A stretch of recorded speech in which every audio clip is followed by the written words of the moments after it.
Welcome to the deep dive.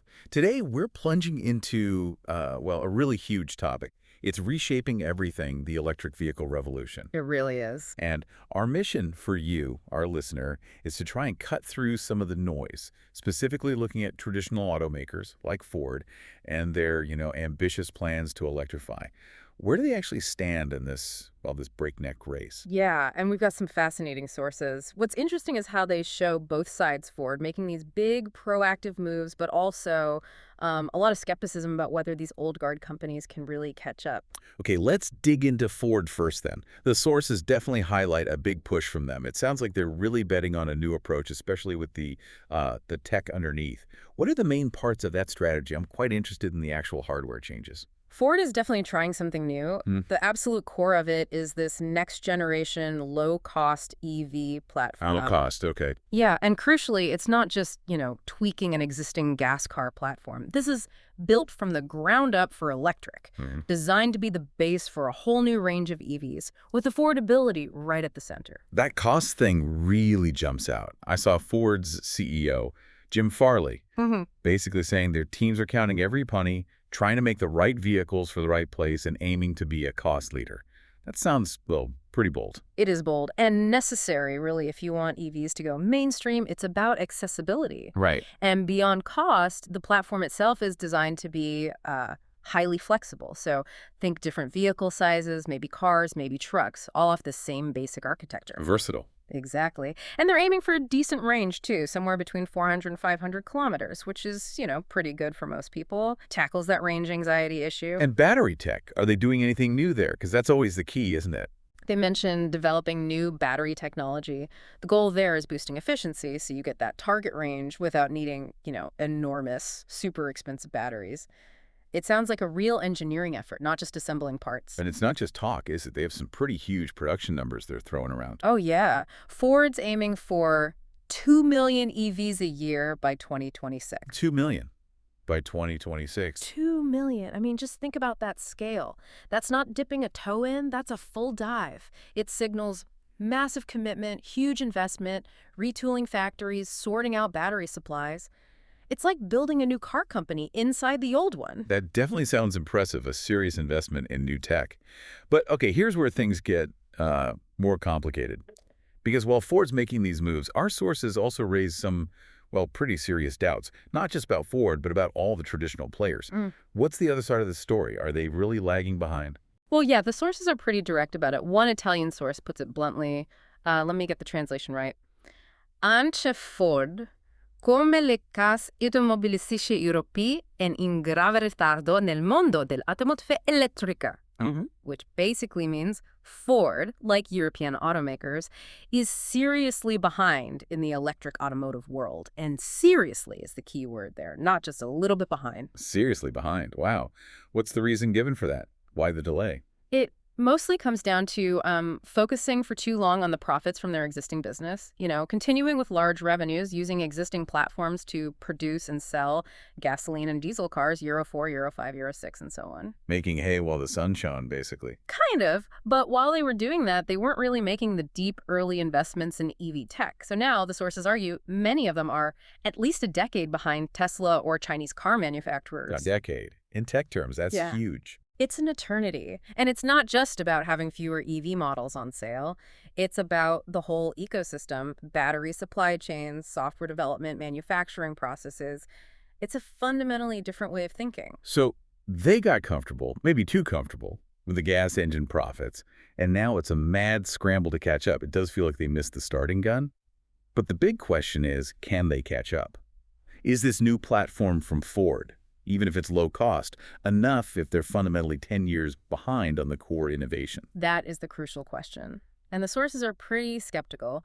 One draws this really stark comparison to the smartphone world. Remember Nokia? Motorola. Yeah, giants. Then gone, almost overnight. Exactly. Smartphones just completely supplanted them. And this source argues there's no reason the car world should be different, no reason to expect companies like Stellantis, Ford, and many other European companies will automatically be able to recover technologically. Oof. That's a harsh comparison. It almost suggests these huge investments they're making now might just be wasted. There's definitely that fear expressed that the millions of dollars are a huge waste of money trying to recover lost time, and worse, that it could end up burning all the previous easy gains they made from the internal combustion era. Trying to run before they can walk, maybe? Possibly. And that reliance on existing platforms for their traditional cars is seen as a key reason why they were slow. It's hard to fundamentally rethink everything when your whole structure is built around the old way of doing things. It's like trying to build, I don't know, a spaceship in a bicycle factory. It requires a total mindset shift. And frankly, companies like Tesla and BYD just don't have that baggage. Right, they started fresh.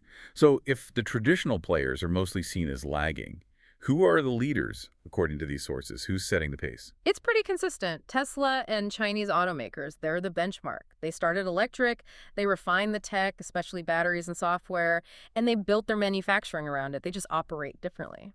Okay, Tesla and the Chinese companies. Any exceptions among the legacy automakers? Anyone who maybe saw this coming a bit earlier? Well, yes, interestingly, Renault gets singled out. Renault, really? Yeah, as a rare European example that tried to update itself, staying in the way of Tesla and the Chinese firms. And the key reason given is that they produced electric cars already 15 years ago. 15 years. Back when EVs were barely a thing. Exactly. Back when investing in them might still seem like a loss of money.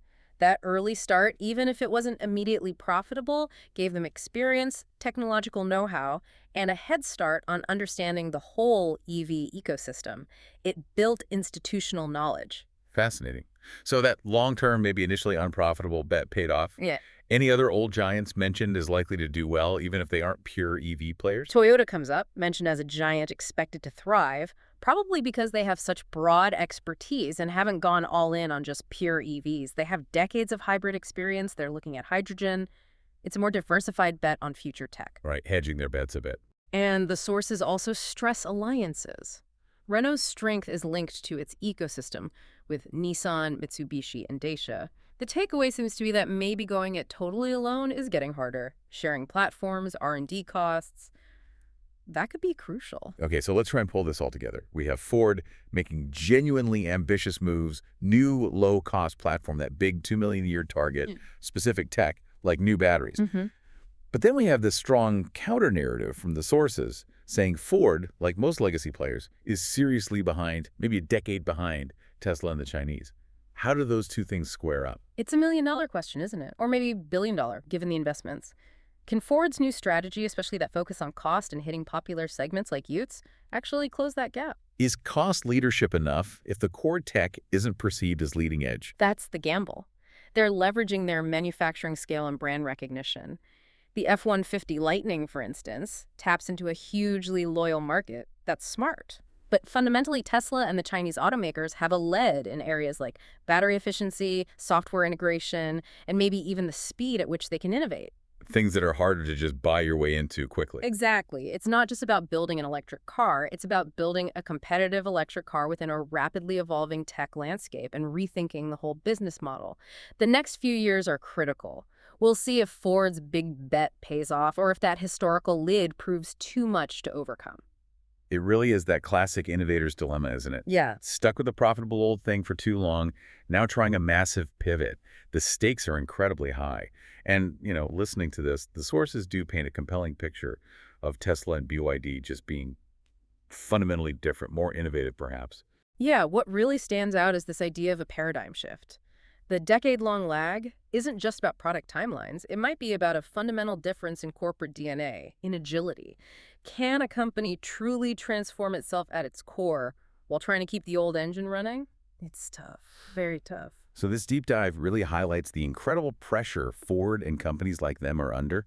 They're investing massively, talking a big game about new tech.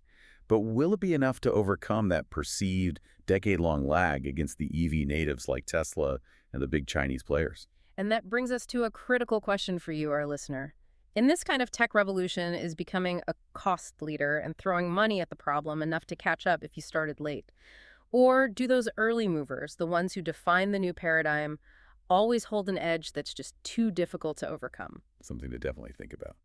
Well, if you enjoyed this deep dive, please do like and subscribe to the channel. We'll bring you more insights and sometimes surprising facts. Thanks for joining us.